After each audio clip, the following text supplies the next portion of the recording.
Me and George could be on the brink of a major fallout. We could be the Romulus and Remus of the Aston Villa podcast world as we venture into the frightening, spicy question. And today, George, I will tickle your tonsils. Oh, yes, please. As you said earlier, as I ask you, were Aston Villa right to sell Danny Ings? Well, if our listeners have stuck with us this far and obviously listened to my comments earlier, yeah, I do think so. I suppose the one question would be the timing of it. Mm-hmm. Obviously we don't really have a replacement for him. I know, as we say, Duran is joining us, but he's 19, is he? 19. Yeah, he's 19. Yeah. Very, clearly very raw, coming into a new league, new culture, new club. And not an Emery signing either, apparently. and not an No. Emery signing. No, that was the club doing their research. So it'd be interesting to see how Emery sort of works him into his thinking. But anyway, I digress. I think he is one for the future, clearly, and it will be interesting to see what sort of part he plays in the rest of the season, if any. But we will see on that one. But fundamentally, yeah, he's not going to be challenging Watkins. We'll need, No. ideally we'll need someone to come in and do that. And it's just whether that happens in the summer or whether we have time and there's the quality available in January to be that player. I mean, ultimately the Watkins Ings experiment failed. I think Didn't it work. is fair. It just didn't No. work. It's fair to say, and that's not for want of trying. I mean, clearly Smith and Gerrard and Emery to some extent tried to make it work by playing different formations, playing them together. You know, having Watkins benched, having Ings benched, but it was round pegs in square holes or vice versa. Mhm. It just didn't work. It didn't fit.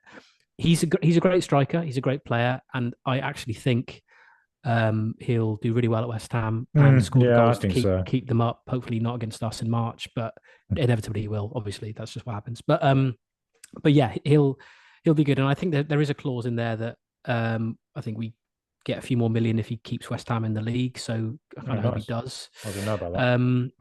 I mean, I don't know how true that is. I think that might be one of the clauses, Extra 10 million. at least. Yeah. But yeah, so yeah, good luck to him. He seems like a really good guy.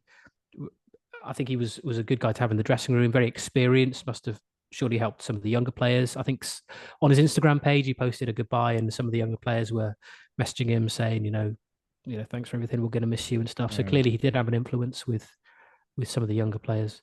So that is sad, obviously, but he's 30 years old, Yeah. relatively injury prone, and just wasn't playing the amount of games that he would have wanted to play, or Yeah. we maybe expected him to play. So it's just basically it's a problem that has been taken care of. And I think it works for both clubs. So it's Mhm. one of those transfers that you don't really regret. It's kind of a nice. There's no animosity there. It's Yeah. done. It's been dealt with, and we all move on. So yeah, as I say, the only query is how we replace him. What do we go for? Who do we go for? And when do we go for them? We've been linked with Moussa Dembele Mhm. at Lyon, Yeah. who, by the looks of things, has kind of been frozen out there because of Lacazette's arrival from Yeah. Arsenal. So he hasn't really been amongst the goals this season, although he has been in previous seasons. So 21 league goals last season.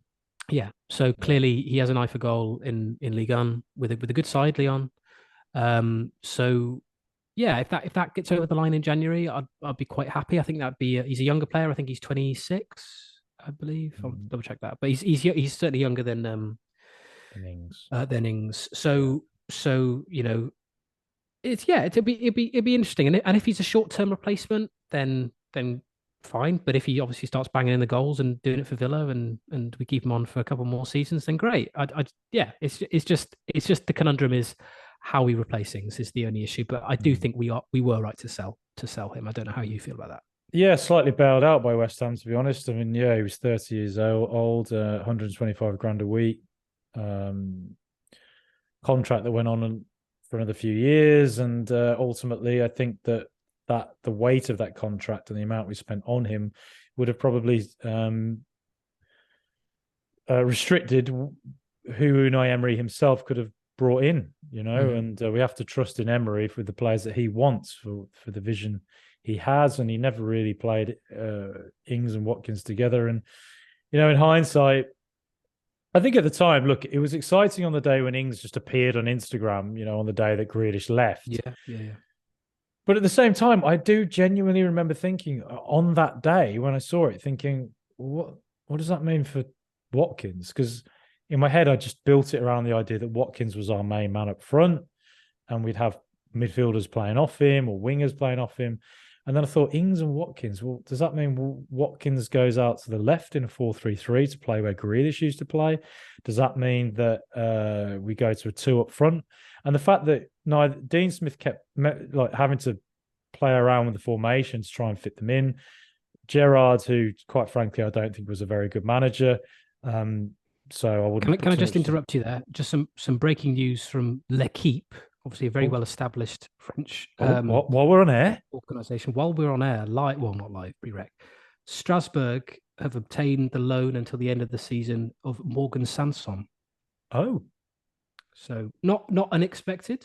No, but I feel I can say that because L'Equipe are a very trustworthy news source. Well, L'Equipe as well reporting today that Matteo Guendouzi might not be long for this world in Marseille. Well, yeah. I think because they've signed a midfielder today in Marseille. So it looks like obviously with Sanson going, we're even lighter in midfield. Yeah.